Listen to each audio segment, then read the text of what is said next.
At 7 o'clock, we have LSU, which is 3-1, traveling to Auburn, which is also 3-1. LSU favored by 8 points on ESPN. This is another elimination game. I was talking about Cal, Washington State earlier, and A&M, Mississippi State earlier. And I was talking about so many elimination games, but this one is an elimination game. It's another one. Jaden Daniels for LSU has gone 81 of 111, thrown for 835 yards, 6 touchdowns, 0 interceptions. He also leads his team on the ground with 44 carries for 262 yards and 2 touchdowns.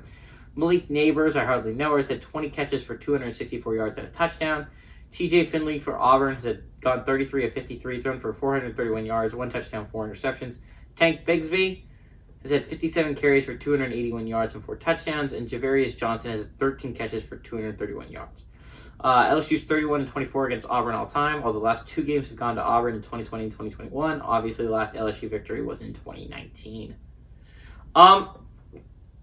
So I think this has the possibility of being an interesting game, right? LSU, I don't know what they did last weekend, if I'm going to be completely honest. They did something. They won, because they haven't lost since week 1 against Florida State, but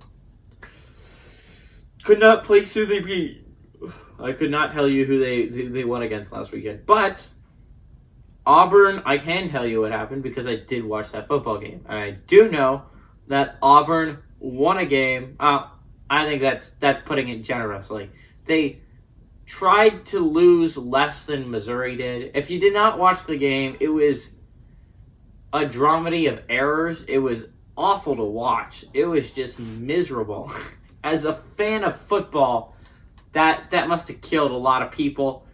It was 14-14 in the fourth, which obviously not the highest scoring game of all time, but Missouri had an excellent chance to win the game. With 3 seconds left, they had a 15-yard field goal. Well, close. It might have been a 20. They were at the 5-yard line.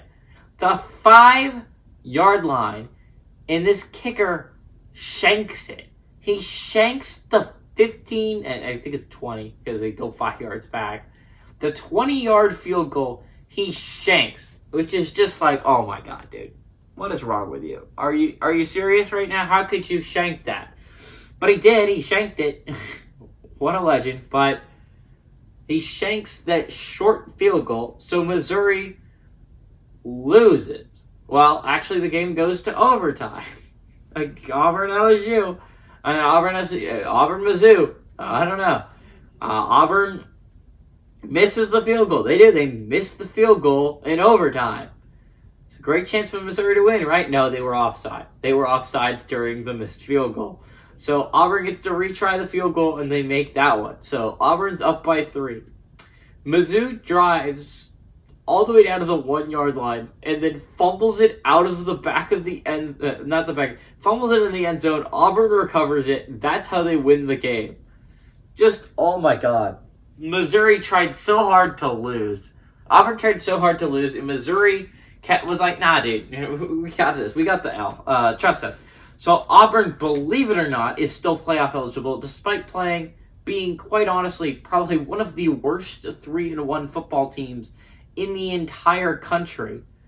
Not a good 3-1 football team. Not a good 3-1 football team. But, LSU, I wouldn't say is the greatest either. So great chance for a close game here, especially at home. Maybe your fans won't leave in the third quarter like they did against the Penn State Nittany Lions. Yeah, let's go. Roasting them Auburn Tigers. But Tigers versus Tigers here. And back-to-back weeks after we had Missouri Tigers versus Auburn Tigers last week, we get the LSU Tigers versus Auburn Tigers. And the LSU Tigers look so much better than the Auburn Tigers. And it's clear that LSU's going to win, and they're going to cover the 8-point spread. They're much better than Auburn.